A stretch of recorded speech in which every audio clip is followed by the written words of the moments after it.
大家好，今天我想和各位分享地藏经。有许多人都诵念地藏经，也有一些对地藏经的疑惑。在这个影片呢，我想和各位来分享地藏经有许多佛陀给我们现在人呢最好的因果改运的宝典。为什么这么说呢？地藏经其实它涵盖着佛陀对母亲的孝心，因为他是为母亲说法而才有这一部地藏经。佛陀是到天宫，就是忉利天宫为母来说法，为了报答母亲生育他的恩德。那在这个地藏经当中呢，我们可以看到世间人的因缘果报。很多人他们在念诵地藏经的时候，有很多不同的想法跟反应。也有许多居士就说师父我不敢念。为什么呢？他说不能晚上念，晚上念会招惹一些众生。所以这有很多的俄语在不断的传播。其实这一部经典是非常殊胜的，让我们现在末世后世的众生可以从这个经典当中一窥佛陀在2500多年前就已经清清楚楚明明白白告诉我们，我们的人生要如何种好因才能结好果，也能透由读诵地藏经呢，能够知因果，种好因，结好缘。种什么因呢？就是报恩的因。因为这部经典是源由于佛陀为了报母恩，所以才说了这部经。而且呢，在地藏经当中呢，地藏菩萨的前身有光目女以及婆罗门女，都是因为母亲在生前造下很多的恶业。就如光目女好了，她的妈妈在生前喜欢吃非常多的鱼鳖的卵也有吃很多鱼直接活杀的，而且一吃呢是吃千百万的他们的鱼卵。这个鱼卵很多嘛，所以吃一小口可能就好几百颗。但是他的妈妈特别喜欢吃，那光目女也不能够劝说母亲希望她不要一直在杀生为了自己的口腹之欲，因为她知道呢，杀生呢是非常不好的恶业。他也没有办法改变母亲这样的一个行为，所以母亲在这个死之后呢，就是直接呢就堕入到地狱。那时候呢，他非常痛苦，他不断的想要找到母亲的去向，到底母亲死后去哪里？所以他就询问一个罗汉，他就在定中呢跟他说：“你的妈妈她现在已经堕入到地狱了。”在地狱当中呢，非常的痛苦。那光目女呢，听到了非常难过，因为这个罗汉能够在入定当中观到他母亲在地狱的景象，他就非常急切的问这个罗汉说：“请告诉我，我要用什么方法才能够救拔我的母亲？”这个罗汉呢，就跟他说：“你要好好的广修供养，要造这个佛像。”亲近莲花目如来的圣像，同时呢，要一直自心不断的念诵亲近莲花目如来，把所有建造佛像、念诵、供养三宝的功德回向给往生在恶趣的母亲。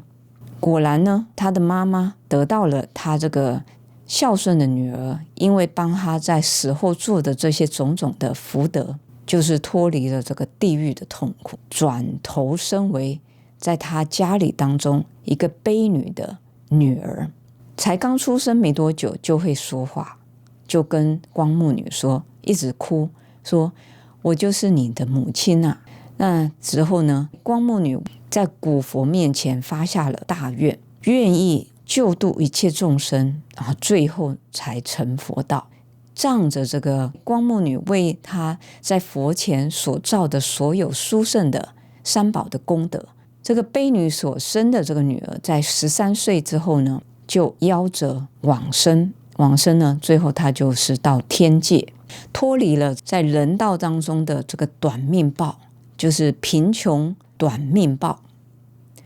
所以这是光目女的孝心的故事啊。另外呢，婆罗门女一样，婆罗门女的妈妈呢，她是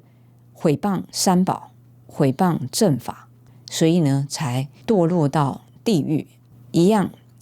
这2个女儿呢，就是看到母亲堕落到地狱，非常痛苦，在那种没有办法能够把母亲救拔出来的痛苦当中，而生出了大愿。所以为什么地藏菩萨有一个宏愿，就是地狱不空，誓不成佛。所以这2个地藏菩萨的前身都是女儿，非常的孝顺，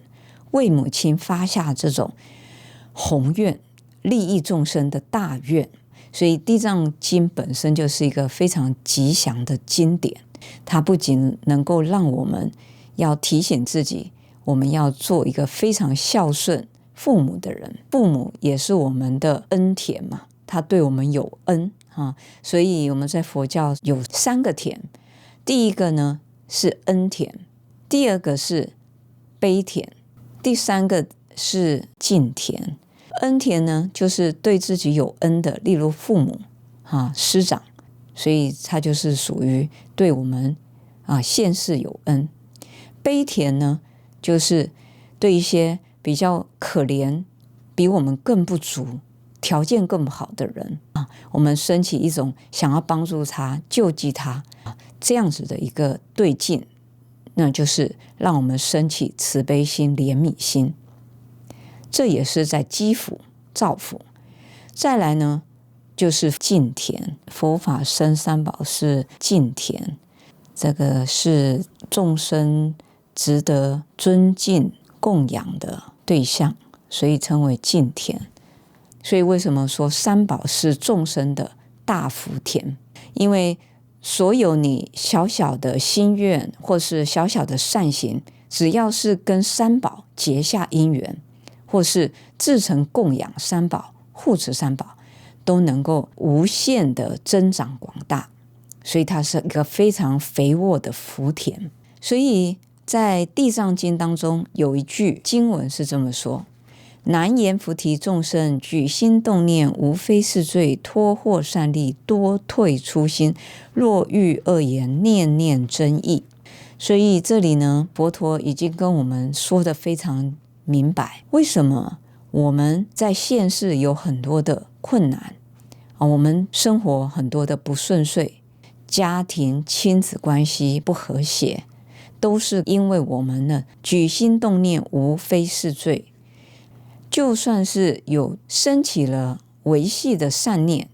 也常常是多退初心，就是很常就会忘却了一开始的出发心。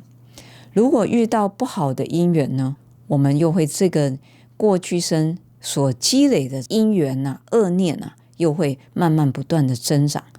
把我们这个好不容易升起的善念呢又消盖下去了。所以为什么我们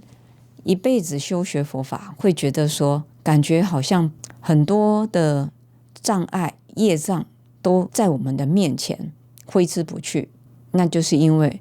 我们念这个地藏经没有念对它真正的核心重点。所以这里呢，佛陀已经跟我们说了，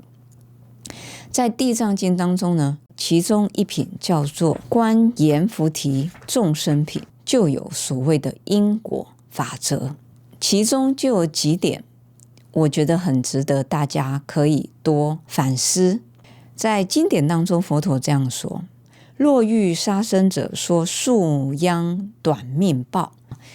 为什么我们现世很多病？你也知道，很多人呢，他是夭折而走的，不是活到我们所说的人寿70、80岁。那就是因为在过去生中呢，有杀生就如这个光目女的母亲她在杀生不断的这个伤害这个众生，造很多的杀业，所以才会有多病的果报甚至短命短寿的果报。那若遇牵令者，说所求为愿报。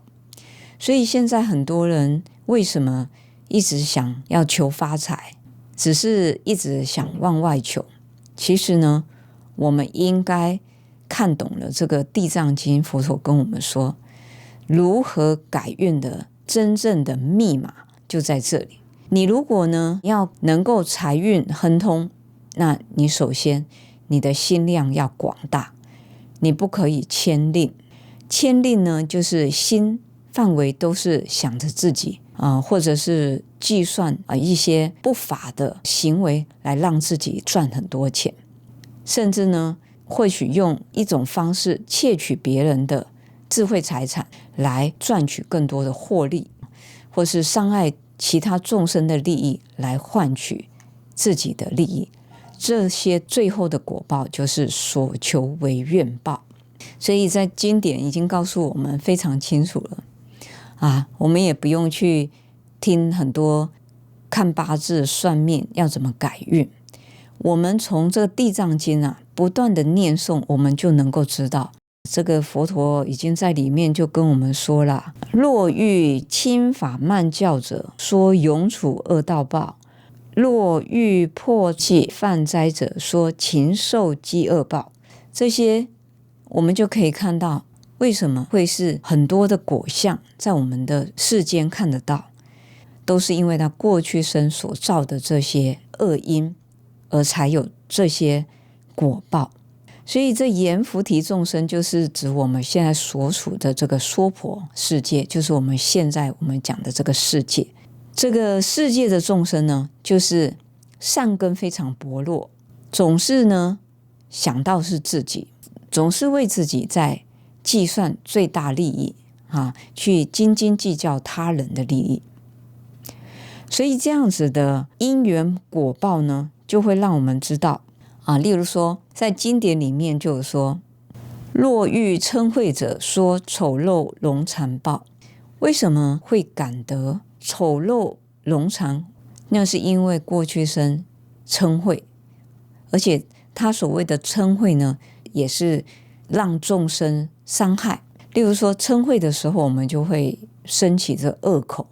恶口呢会造下非常多伤害他人内心深处的恶因。所以说一句话呢，不好的可以影响非常多，让人呢失去了斗志甚至呢想要去轻生。所以这个一句话，我们可以去鼓励他人，勉励他人，我们就应该要常常就是随口都要说好话，赞叹他人的话，不要嗔恚。你如果嗔恚的时候照自己的脸，看到那个脸呢，就是非常面目狰狞，很恐怖所以呢就会有这个丑陋的果报，人见就不喜。因为嗔心呢就有一个戾气，就会让众生害怕，所以你当然呢没办法能够有更好的贵人缘，就是等于说没有太多的人愿意相助。如果你的心非常的广大，像地藏菩萨一样，想到母亲在地狱受苦，他就愿意发下这个非常宏大的这个愿望要帮助所有的众生，要利益所有的众生，让众生脱离这些痛苦，他才要成就佛道如果我们能够常常念诵这个地藏经的时候，我们的心呢就要跟地藏菩萨的这种大愿力，这种心愿这种力量要不断的接轨接应。这样子呢，我们在现世，我们每个当下每一个念头都是在种好因，当然我们就不用害怕是不是？我们就能够在未来生中，我们就能够深深增上，甚至在现世当中，我们就能够更为顺遂，不至于有太多的修行的违缘跟障碍。所以现在的人呢，很多时候都想要在果上面去追求，而不愿意在因地上面去种下正因，总是在果上面呢不断的抱怨埋怨埋怨说自己为什么运气不好不比他人好为什么自己呢总是做很多觉得是好的事情，都没有得到好的果报。这个漏洞就在这里，因为我们并没有在读诵地藏经的时候，让我们的心真正把错误的焦点调整，重新对焦过，那当然呢就会模糊不清。我们所种下的现在的因，当然就是乱七八糟没有说非常的精确准确的知道每一个心念都是一颗种子，每一个念头种下的种子，未来它都会有它的因缘果报。所以我们在读地藏经的时候，其实呢这个佛陀都已经告诉我们这个前因后果会怎么样的转变，清清楚楚明明白白我们不用太过担心就像我刚才提到，很多居士很害怕念地藏经觉得时间不对的时候不能念要怎么样怎么样，有太多这种顾虑，其实这都是错误的。地藏经是非常吉祥的经，它是我们现在这个世代的人最好的这个依循如何改运的宝典。现在很多人都要花很多的心力甚至金钱，都要去想办法要把自己的命运改得更好其实我们可以就来好好的虔心，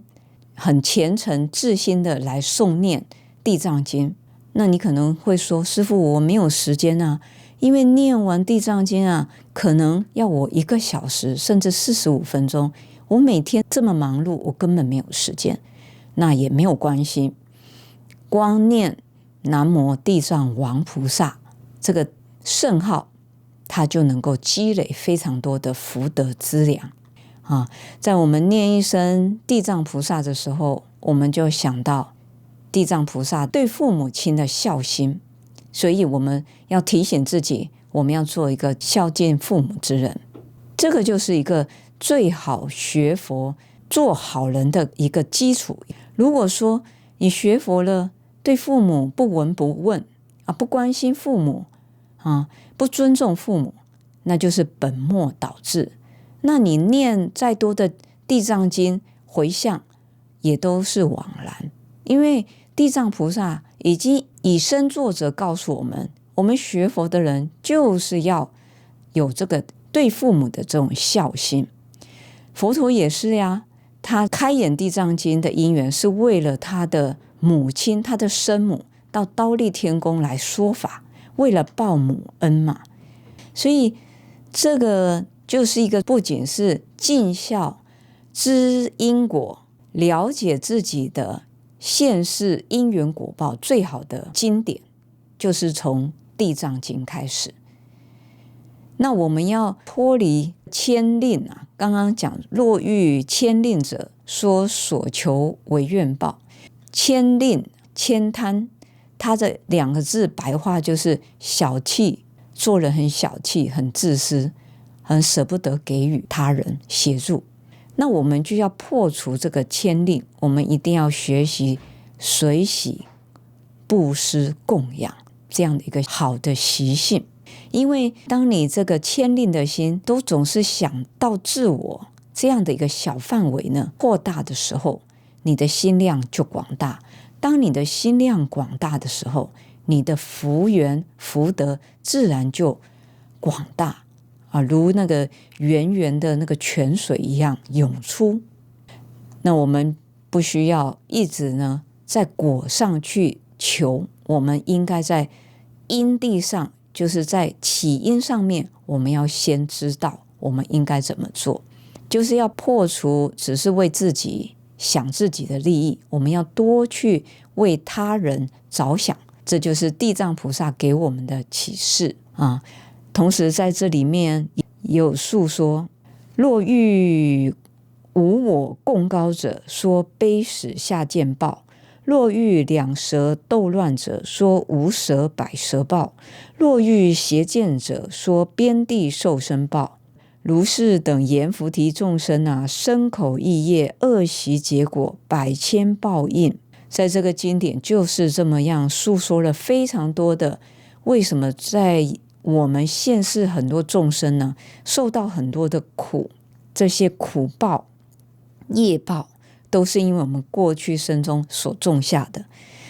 例如说，在这里有些人在过去生中非常贡高我慢，对他人非常的苛刻，那他就会来生呢，就会投生为比较是下贱的果报，就是被人驱使驱役的果报。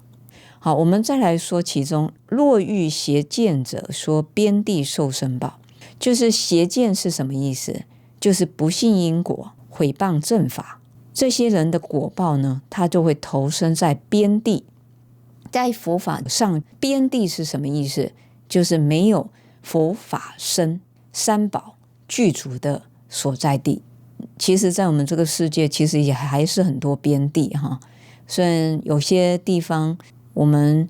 是有很多佛法，在亚洲也很多国家都有人信奉佛教，但是还有很多地方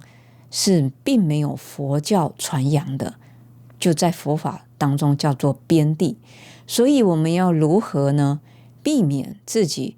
未来生中不感得生到边地，没有佛法僧能够来引导我们学习佛法，让我们深深真上。我们就是要去除这个邪见。这个邪见呢，除了不信因果，有一些不正确的知见来听闻佛法、理解佛法，也算是邪见。甚至以自己的见解强过于三宝的见解来学习佛法这种也是会造下一个没有办法跟三宝再续缘的一个因所以这个我们也是学佛的人必须要注意的部分。今天呢，我想和各位呢分享，我们要让我们自己的现世的生命更为平顺，修行更没有障碍，我们就必须要先断除凡夫自私小我，还有贪嗔痴慢疑的习气，要把我们的心量跟地藏菩萨接轨地藏菩萨的这个胸量实在是太广太广，而且当时呢，佛陀也在经典也嘱咐地藏菩萨，在佛陀涅槃之后，这当中并没有一尊佛再来到娑婆世界成佛度化众生，这个空窗呢，都是地藏菩萨的责任，要来协助佛陀引领接引这所有娑婆世界的有情众生。所以这地藏菩萨的缘跟这个娑婆的众生缘结得太深了所以我相信很多人一听到地藏菩萨都会被地藏菩萨的宏愿所感动。就如我自己本身，我当初也是听到地藏菩萨在过去生中这些孝心，同时为了看到这些地狱众生而发下这些誓愿非常的感动。所以我也希望呢，自己能够做一个能够帮助别人的人。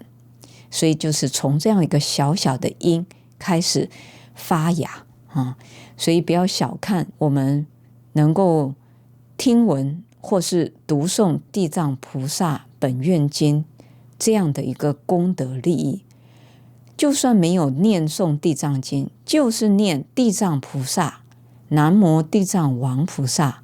就已经功德不可思议了。那我今天在这个影片很欢喜呢，跟各位在这个部分分享我们要如何正确念对地藏经才不枉费我们花了很多的时间在读诵。好，那今天呢，在这个部分和各位分享地藏菩萨如何让我们的人生的命运可以改变。如果你觉得这个影片对你自己本身还有你的朋友会有帮助的话，请你用你的手指头按下我们订阅，还开启小铃铛，同时也转发给你的所有的朋友们，让他们呢也能够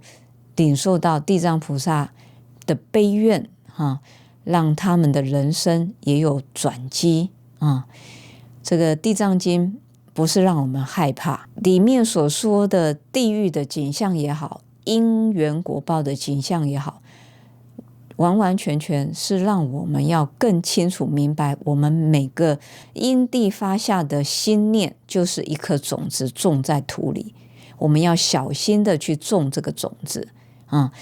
所以现在呢，我们这个影片如果能够让更多的人可以得到利益，请你不断的去转发，同时在不同的社群 WhatsApp、Line 都转发给你们的朋友，让他们都能够得到不可思议的法喜同时呢，也可能因为这样子呢，转变他的命运。那你也是他的贵人，你这样一个手指头转发出去，甚至帮我们粉丝热推，这都是不可思议的法功德的供养也是一种布施那在这呢，也祝福大家在修行的道上能够日日增上，违缘去除，顺缘具足。阿弥陀佛。